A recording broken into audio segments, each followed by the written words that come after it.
오늘 우리에게 주시는 하나님의 말씀입니다. 신약성경 사도행전 9장 36절에서 43절까지 말씀을 교독하겠습니다.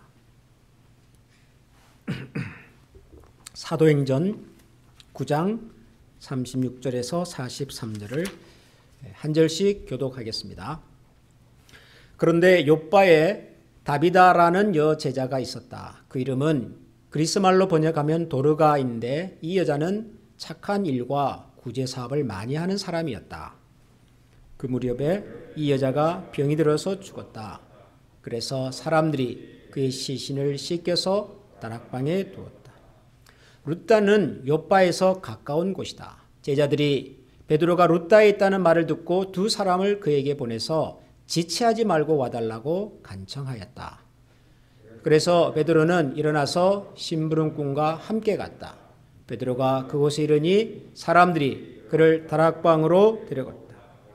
과부들이 모두 베드로 곁에 서서 울며 도르가가 그들과 함께 지낼 때에 만들어둔 속옷과 겉옷을 다 보내어 주었다. 베드로는 모든 사람을 바깥으로 내보내고 나서 무릎을 꿇고 기도를 하였다. 그리고 시신 쪽으로 몸을 돌려서 다비다여 일어나시오 하고 말하였다. 그 여자는 눈을 떠서 베드로를 보고 일어나서 앉았다. 베드로가 손을 내밀어서 그 여자를 일으켜 세웠다. 그리고 성도들과 과부들을 불러서 그 여자가 살아있음을 보여주었다. 그 일이 온 욥바에 알려지니 많은 사람이 주님을 믿게 되었다. 그리고 베드로는 여러 날 동안 욥바에서 시몬이라는 무두장이의 집에서 묵었다. 아멘. 제가 한국에서 목회를 하고 있을 때 저희 교회 근처에 휘문 고등학교라고 하는 고등학교가 있었습니다. 휘문 고등학교는 대한민국의 5대 사립 중에 하나다. 그렇게 알려진 아주 유명한 고등학교입니다. 보성, 양정, 배재, 중앙, 그리고 휘문. 이제 서울에 사시는 분들은 익숙한 이름들입니다. 원래는 이제 강북 종로구에 있었던 학교인데 1973년부터 강남구 대치동으로 이사를 와서 제가 섬기던 교회 근처에 이 학교가 있었습니다. 그런데 이 휘문고등학교 강당에서는 매주일마다 모이는 교회가 있었어요. 그 교회는 교회를 섬기시는 목사님이 여자 목사님이셔요. 그리고 그 교회 교인들도 대부분이 여자 성도님들이셨습니다. 물론 남자 성도님들도 계시기는 합니다만은 교인들 대부분은 여자 성도님들이셨습니다.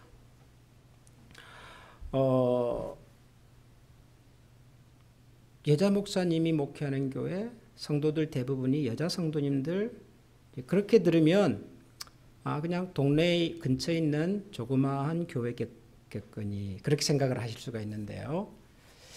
이 교회는 제가 목회하던 그 당시에 벌써 매주일 한 2,000명 이상씩 모이는 큰 교회였어요. 그러다가 2013년도에 경기도 판교에 새로운 교회당 건물을 아주 멋지게 지어서 교회를 옮겼습니다.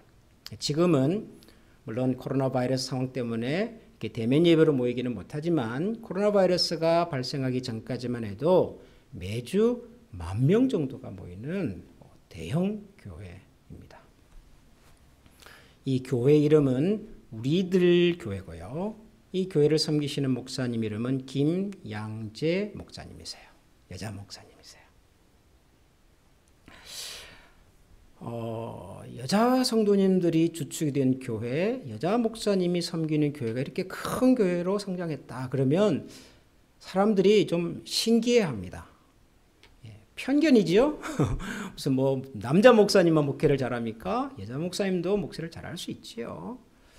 그렇지만 아무튼 이 한국적인 문화 속에서 정서 속에서 여자 목사님 섬기는 교회, 여자 성도님들이 주축이 되었던 교회가 10,000명 이상 모인다 그러면 많은 분들은 호기심을 가지고 봅니다. 신기해합니다. 어떻게 저렇게 큰 교회가 되었을까? 그런데 여러분, 교회 역사를 잘 들여다보면 교회는 처음부터 여자분들이 많았습니다. 어떻게 보면 교회는 처음부터 여자 성도님들이 중심이 되어서 시작이 되었다. 그래도 지나치지가 않습니다. 여러분, 성경에 나오는 최초의 교회가 예루살렘 교회지 않습니까? 물론 교회의 리더들은 사도들이셨습니다만은 이 예루살렘 교회가 처음으로 교회 평신도 리더들을 세우게 되지요. 7분의 집사님을 세우십니다. 근데 왜 7분의 집사님을 세우게 됐죠? 교회 안에 홀로 된 많은 여자 성도님들을 돕기 위해서 그랬습니다. 교회 안에 홀로 된 많은 여자 성도님들이 계셨는데 이분들을 돕는 구제 사역을 하는데 그때마다 자꾸 잡음이 생기고 어려움이 생기기 때문에 교회가 합심해서 기도해서 교회의 리더들을 세우게 되었습니다. 교회가 조직을 갖게 되었습니다. 이유가 뭐냐면 교회 안에 많은 여자 성도님들을 잘 살피기 위해서. 처음부터 교회에는 이런 여자 성도님들이 많았던 거죠. 제가 지난주에 우리 사도 바울의 회심과 관련된 이제 말씀을 나누었는데요. 사도 바울, 기독교 역사에서 뭐 빼놓을 수 없는 위대한 인물이지요. 이 사도 바울의 선교 사역에 관한 기록들을 쭉 읽어보면 자주 등장하는 부부가 있어요. 아주 자주 사도 바울 얘기를 할 때마다 거의 등장하는 부부가 있습니다. 브리스길라와 아굴라라는 부부입니다. 브리스길라와 아굴라, 이 브리스길라라는 이름이 먼저 등장하는 것은 이분이 더 주도적으로 사도 바울을 도왔던 분이기 때문에 그래요. 순서를 그렇게 썼습니다. 부부의 브리스길라와 아굴라는. 자, 그럼 여기서 퀴즈 나가죠? 누가 아내고 누가 남편일까요? 그 당시 문화로는 남자 이름이 먼저 나옵니다. 그런데 브리스길라와 아굴라 두 사람 중에서 브리스길라가 아내입니다. 아굴라가 남편 이름이지요. 왜 아내 이름이 먼저 등장해요? 브리스길라가 더 적극적으로 이 사역에 동참한 사람이기 때문에 그렇습니다. 빌립보 교회를 처음 시작할 때 사도 바울이 선교에서 전도에서 시작할 때 처음으로 자기 집을 오픈해서 빌립보 교회가 시작되게 했던 사람은 루디아입니다. 그곳에서 옷감 장사를 하고 있었던 여성입니다. 로마서를 읽어보면 사도 바울이 로마에 있는 성도들에게 안부 인사를 쭉 하면서 베베라고 하는 분의 이름을 거명을 합니다. 베베는 기독교 역사상 최초의 여자 집사님으로 알려져 있습니다. 교회 역사를 읽어보면 교회는 처음부터 교회에 여자 성도님들이 많았습니다. 그리고 그런 사실을 보여주는 또 하나의 중요한 기록이 오늘 우리가 읽은 이 사도행전 9장입니다. 사도 베드로가 어느 날 욥바라고 하는 곳을 방문하게 됩니다. 뭐 그 이전에 룻다를 방문하고 샤를 방문하지만은 욥바라고 하는 것을 이제 방문하게 되는데 욥바는 좀 익숙한 이름이죠. 기억나십니까? 욥바 그러니까 생각나는 한 인물이 있어야 하는데 요나 선지자, 요나 선지자. 구약 성경에 나오는 요나 선지자가 니느웨로 가서 복음을 전하라는 하나님의 말씀을 거부하고 다시스라고 하는 곳으로 도망을 가기 위해서 이제 배를 타러 가죠. 바로 그 배를 타러 내려갔던 항구가 욥바입니다. 예루살렘이 여기 있다면 욥바는 예루살렘에서 북서쪽으로 한 50km 정도, 한 35마일 정도 떨어져 있는 항구 도시입니다. 지중해. 베드로가 이 욥바를 방문을 합니다. 왜 방문을 했냐 그러면은 욥바에 예수님을 믿는 성도들이 있었어요. 그런데 그 성도들 중에 다비다라고 하는 분이 계시는데 이 다비다는 그 지역에 있는 특별히 홀로 된 여성분들을 성심껏 섬기던 예수님을 잘 섬기던 제자였습니다. 근데 그 다비다가 병이 들어서 죽게 되었습니다. 이 다비다라고 하는 여자 성도님은 그 지역에 있는 여자 성도님들을 정말 성심껏 섬겼습니다. 성경에서는 다비다는 착한 일과 특별히 구제 사역에 힘쓴 분이셨다. 그렇게 소개를 했습니다. 그 다비다를 통해서 도움을 받았던 많은 성도님들이 다비다가 죽고 나니까 차마 다비다를 떠나보낼 수가 없어서 이 죽은 다비다를 깨끗하게 씻겨가지고는 다락방에다가 모셨습니다. 그리고는 듣자 하니까 베드로 사도가 근처 도시에 와 있다는 얘기가 들려요. 베드로는 예루살렘 교회의 대표적인 지도자 아닙니까? 12사도분 중에서도 가장 대표적인 분 아니겠습니까? 그 베드로 사도가 지금 근처 도시에 와 있다는 소식을 들었어요. 그래서 사람들을 급히 보내서 베드로를 초청을 합니다. 그리고는 얘기를 하지요. 사도 베드로님, 세상을 떠난 우리 다비다 이분은 우리를 위해서 그동안 정말 헌신껏 돕고 사랑해 주셨는데 이렇게 되었습니다. 어떻게 좀 도울 수 있는 방법이 없겠습니까?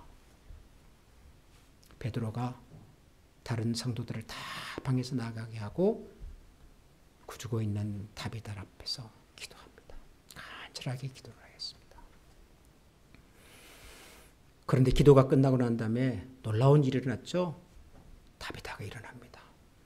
다비다여 일어나라. 베드로가 기도하고 난 다음에 그렇게 외쳤더니 그 다비다가 누워있던 다비다가 몸을 털고 일어섭니다. 죽었던 다비다가 다시 살아난 겁니다. 사람들을 불러 모아서 살아난 다비다가 이제 정말 살아있음을 보여주고, 그래서 다비다가 살아났다는 소문이 막 요빠 지역에 번지면서 또 수많은 사람들이 예수님에게로 돌아가는 그런 놀라운 역사가 있었습니다. 그런데 아주 흥미로운 것은 이 다비다가 다시 살아나게 된 이 사건을 설명하는 사도행전 9장을 쭉 읽어보면은 그 요빠 지역에 모여 있었던 성도님들 대부분이 바로 홀로 된 여자분들이셨습니다. 39절에 보면은 베드로가 이 요빠를 방문할 때, 그래서 베드로는 일어나서 심부름꾼과 함께 갔습니다. 베드로가 그곳에 이르니 사람들이 그를 다락방으로 데리고 올라갔습니다. 과부들이 모두 베드로 곁에 서서 울며, 그 지역에 있던 성도님들 대부분이 홀로 된 여성분들이셨던 거죠. 41절에도 보면 베드로가 손을 내밀어서 그 여자를 일으켜 세웠습니다. 그리고 성도들과 과부들을 불러서 그 여자가 살아있음을 보여주었습니다. 그 요빠 지역에 모여있던 성도들 대부분이 홀로 된 여성분들이셨습니다. 그런데 그 홀로 된 여성분들이 중심인 교회 공동체, 그 공동체를 성심껏 섬겼던 다비다라고 하는 여성을 위해서 누가 방문을 해요? 베드로가 방문을 한 겁니다. 베드로가. 여러분, 베드로가 이 요빠에 있던 이런 이름 모를 여자 성도님들이 중심이 된 교회를 방문했다라고 하는 것은 그 자체로서 굉장한 일입니다. 그 자체로서 굉장한 사건입니다. 비록 예루살렘에 있는 교회가 핍박을 받아서 많은 성도들이 예루살렘을 떠나기는 했으나 예루살렘 교회는 여전히 초대 기독교의 핵심이고 정심이고 심장입니다. 그리고 그 교회의 책임자 중에서 대표는 베드로죠. 베드로 사도. 베드로 사도가 누구를 만났다, 베드로 사도가 어디를 갔다라고 하는 것은 그래서 그 자체로서 뉴스가 되는 겁니다. 전 세계 수많은 캐톨릭 신자들의 가장 큰 어른은 교황님이시죠. 교황님. 프란체스코 교황님. 이 프란체스코 교황님이 어디를 방문을 했다, 누구를 만났다 그러면은 그 자체가 그냥 뉴스가 돼버리잖아요. 전 세계 카톨릭 신자들의 존경과 신망을 함께 받고 있는 분이기 때문에 그분이 하는 행동, 방문하는 곳, 사람은 그 자체가 뉴스예요. 그런데 로마 캐톨릭 교황님의 첫 번째 교황이 누구죠? 뭐 우리는 그렇게 인정하지는 않습니다만 캐톨릭에서는 그렇게 말합니다. 첫 번째 교황이 누구라고 말하죠? 베드로라고 얘기를 해요. 베드로. 모든 교회 어른의 핵심이, 중심이, 심장이 베드로예요. 근데 그 베드로가 요빠를 갑니다. 여성분들이 중심인 교회를 방문을 합니다. 그리고 죽은 다비다를 위해서 간절히 기도를 합니다. 여러분, 다비다라고 하는 이름은 이 사건 이후로는 성경에 한 번도 등장하지 않습니다. 다시 말하면 교회 역사에서 그렇게 중요한 인물은 아니다 그런 뜻이에요. 대단한 분은 아니라는 뜻이에요. 그런데 교회 역사에서 그렇게 중요한 자리를 차지하고 있었던 베드로 사도가 요빠에 있었던 여성분들이 중심된 이 공동체의 리더 다비다를 위해서 친히 그곳을 방문을 하고 기도를 하고 다비다가 살아납니다. 무슨 얘기일까요? 이게 교회인 겁니다. 교회. 교회는 여러분 무슨 대단한 분들이 대단한 사람들이 모여서 엄청난 일을 한 것이 아니라 교회는 처음부터 정말 이름 없는 사람들이 외로운 사람들이 힘겹게 살아가는 사람들이 서로를 격려하고 위로하면서 하나님의 은혜와 말씀을 중심으로 모였던 그런 커뮤니티예요. 교회는. 요즘은 우리가 교회를 기독교를 생각할 때 뭔가 좀 이렇게 오해를 하는 것 같아요. 기독교 그러면요 대부분의 사람들은 뭘 생각하냐 그러면은 굉장히 큰 교회 그리고 그 큰 교회 목사님을 생각합니다. 떠올립니다. 대한민국에서 기독교 그러면 누구를 먼저 생각하냐 그러면은 그 여의도에 있는 큰 교회 있잖아요. 국회의사당 옆에 있는 그 교회를 처음 시작하신 그 목사님, 그 유명한 목사님을 떠올려요. 뭐 강남에 있는 서초동에 있는 그 수백억을 들여서 세운 그 멋진 교회당과 그 교회의 목사님을 생각을 해요. 보통 기독교 그러면 한국 기독교 그러면 주로 그렇게 연상을 합니다. 사람들은. 미국도 크게 다르지가 않아요. 미국의 교회, 미국의 기독교 얘기하면 항상 등장한 두 교회가 있어요. 첫 번째 교회는 텍사스 휴스턴에 있는 레이크우드 처치예요. 조엘 오스틴이라고 하는 목사님이 섬기시는 교회당이에요. 원래 농구 경기장이었어요. 실내 도움구장이었어요. 한 번에요. 수천 명이 앉습니다. 조엘 오스틴 목사님은 유명한 목사님 아닙니까? 항상 미국의 기독교를 얘기하면요, 레이크우드 처치와 조엘 오스틴 목사님이 항상 등장을 해요. 또 한 교회는 캘리포니아 오렌지 카운티에 있는 세들백 처치예요. 세들백 처치. 릭 워렌이라고 하는 목사님 섬기는 교회죠. 릭 워렌 목사님이 쓰신 목적이 이끄는 교회, 목적이 이끄는 삶이라고 하는 책은요, 기독교 역사상 성경 다음으로 가장 많이 팔린 책이에요. 유명한 분이죠. 그러니까 기독교 그러면 항상 사람들이 이렇게 연상을 해요. 휴스턴에 있는 그 큰 돔으로 된 저 캘리포니아에 있는 그 세들백 교회당 가보셨어요, 여러분? 사진으로 보이시네요. 세들백 교회당은요, 교회당 건물이 있긴 있는데 공원처럼 생겼어요. 실제로 교회당 바깥에 벤치에 앉아서 예배를 드리는 교인들이 많아요. 여러분, 미국의 모든 교회가 공원처럼 만드는 교회당에서 모이는 게 아닙니다. 미국의 모든 교회가 수천 명이 모이는 돔 형식의 예배당에서 모이지를 않아요. 대한민국의 모든 교회가 서초동에 큰 빌딩을 가지고 있고 여의도에 큰 빌딩을 가지고 있고 이름만 들어도 알 수 있는 목사님이 목회하는 교회가 아니에요. 대부분의 교회는 우리들처럼 아주 평범한 건물에서 아주 평범한 사람들이 그리고 저처럼 아주 평범한 목사가 이게 교회예요. 그런데 그 속에 뭐가 있어야 하냐? 마음이 다친 사람, 힘겹게 살아가는 사람, 외로운 사람, 누군가의 격려와 누군가의 조언과 누군가의 사랑과 누군가의 돌봄이 필요한 사람들이 있을 때 그 사람들을 위해서 아낌없이 사랑하고 착한 일을 하고 구제하는 사람들이 모여있는 곳. 여러분, 이게 교회였어요. 처음부터. 사도행전을 읽어보면 그 앞에 대단한 일들이 많이 일어났죠. 뭐 빌립은 사마리아로 내려가서 또 뭐 에디오피아의 그 내시에게 전도를 하고 말이죠. 스데반이 순교를 하고 말이죠. 사울이라고 하는 청년이 다마스커스로 가던 도장에 부활하신 예수님을 만나고 말이죠.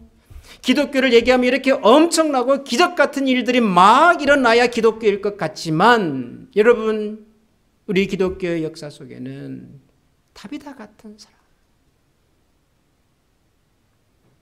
예루살렘도 아닌 저 항구에 있는 그 조그만 도시 속에서 그래도 외로운 사람들이 모여서 서로를 위로하고 격려하면서 모였던 신앙의 공동체. 근데 그 속에는 그들을 위해서 뭔가 자신의 삶을 들여서 헌신하고 섬기는 성도들이 있었던 교회. 베드로는 그곳을 방문합니다. 베드로가 방문했다는 것은 그것이 바로 교회라는 얘기예요. 그것이 바로 기독교의 정신이 깃든 공동체라는 얘기예요.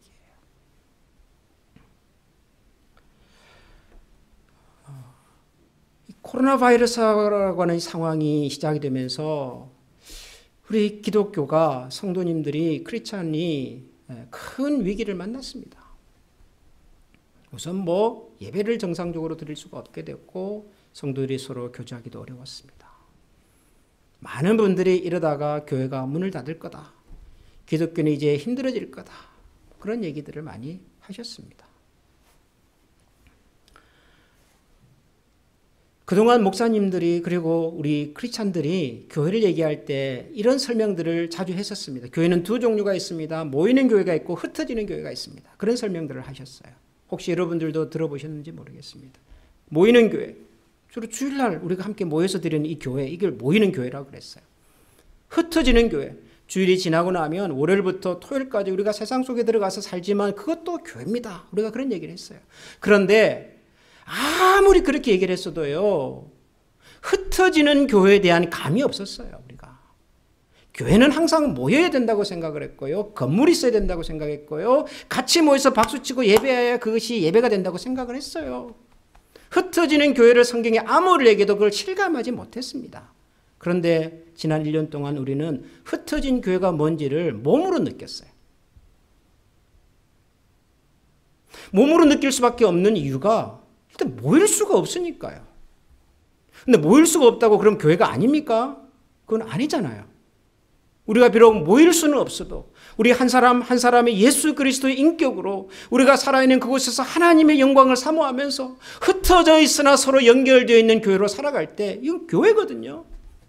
우리가 흩어진 교회로 살았어요. 앞으로 계속 이럴 것이다, 이렇게 가야 된다, 그런 말은 아니지만 모여서도 교회여야 하고 흩어져서도 교회여야 합니다. 우리가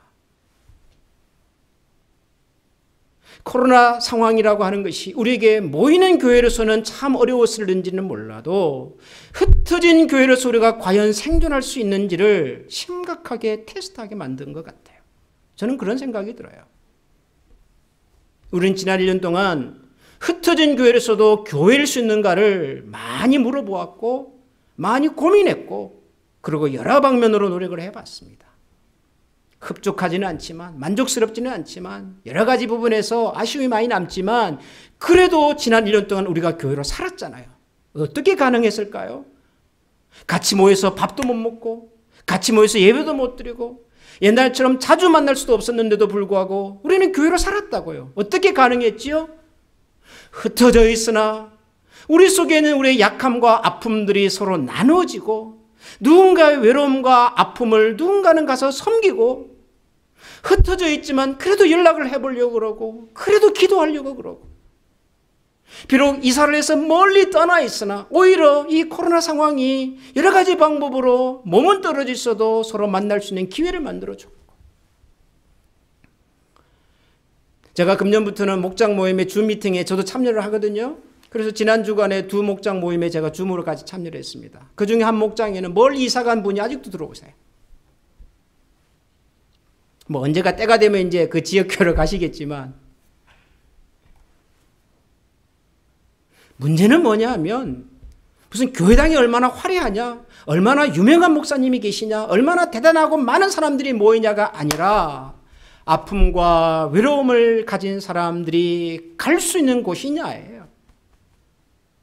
우리 가운데 그런 필요와 아픔을 가진 사람들이 있을 때 누군가가 가서 착한 일과 구제의 사역을 통해서 그들의 영혼과 마음을 위로하고 어루만질 수 있는가 하는 거예요. 이게 있으면, 이게 이루어지고 있으면 우리는 흩어져서도 교회고요, 모일 때는 또 더 힘과 열정과 그리고 서로를 향한 기대와 사랑의 마음을 가지고 모이는 교회가 될 거라고요. 사랑하는 우리 한미가족 여러분, 우리 모두가 이 다비다와 같은 혹은 다비다를 기억했던 그 외로운 성도들과 같은 그런 마음으로 우리 공동체를 같이 잘 섬겨가면 좋겠습니다. 다비다라고 하는 이름을 그리스말로 번역하면 도르가다 그랬죠. 성경에 보니까 도르가의 뜻은 사슴이라고 하는 뜻이에요. 사슴. 성경의 사슴은 항상 빠르게 부지런히 뛰어다니는 동물로 묘사가 됩니다. 사슴의 발처럼 그러잖아요. 여러분, 언젠가 이 코로나 상황이 끝나겠죠? 끝날 때까지 우리 모두가 서로에게 사슴이 발이 되어서 복음의 발이 되어서 사랑과 격려의 발이 되어서 서로를 위로하고 세워가고 작지만 그러나 그리스도의 은혜가 머무는 은혜의 공동체로 우리의 교회를, 우리의 모임을 같이 만들어갈 수 있기를 소원합니다. 우리 같이 찬양하겠습니다. 주님과 같이 우리의 마음을 만지는 분은 없습니다. 우리에게 주님만이 우리의 소망이십니다. 그분의 자비가, 그분의 사랑이 우리 가운데 흐르고 우리를 치료할 겁니다. 우리 찬양을 같이 드리면서 하나님께서 우리에게 주신 믿음의 가족들을 돌아보고 기억하는 시간이 되면 좋겠습니다.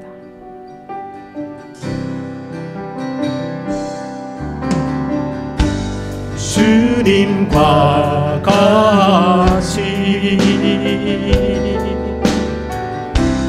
내 마음 만지는 분은 없네. 오랜 세월 찾아 나날았네. 내게 주밖에 없네. 주님과 같이, 주님과 같이 내 마음 만지는 분은 없네. 오랜 세월 찾아 나날았네. 내게 주밖에 없네. 주 자비 강같이 흐르고 주 손이 치료하네. 고통받는 자녀 부르시고 주밖에 없네. 주님과 같이 내 마음 만지는 분은 없네. 오랜 세월 찾아 나날았네. 내게 주밖에 없네. 우리 이 시간에 한번 다 같이 기도하기를 원합니다. 주님이 우리를 아십니다. 주님이 우리의 마음의 아픔과 외로움을 만지시고 치유하실 것입니다. 감사합니다. 그런데 그 주님께서는 우리를 통하여 또 누군가의 마음을 위로하기를 원하시고 만지기를 원하시고 그들이 힘을 얻어 믿음의 뿌리를 견고하게 내리를 원하십니다.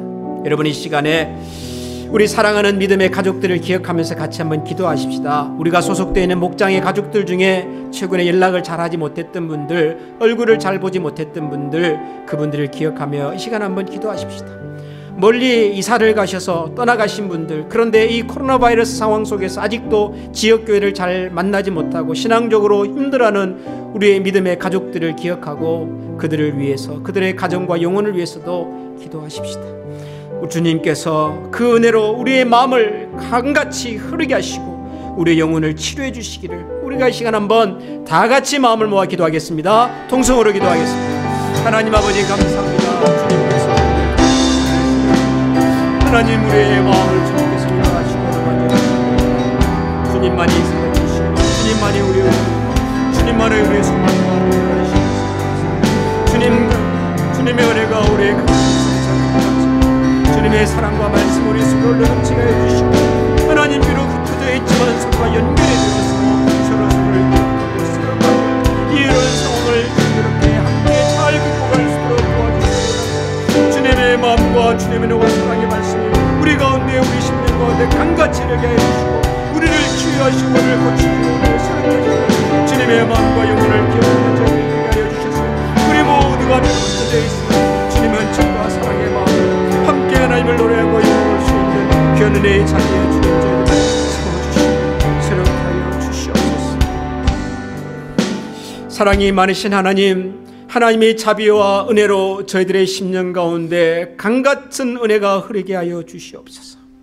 우리가 비록 흩어져 있으나 떨어져 있으나 그리스도 안에서 성령 안에서 하나로 연결되게 하여 주시고 우리가 항상 서로를 기억하고 서로의 영혼의 안위를 가슴에 담고 기도하며 섬기는 우리 한미 가족들이 다 되게 하여 주시옵소서.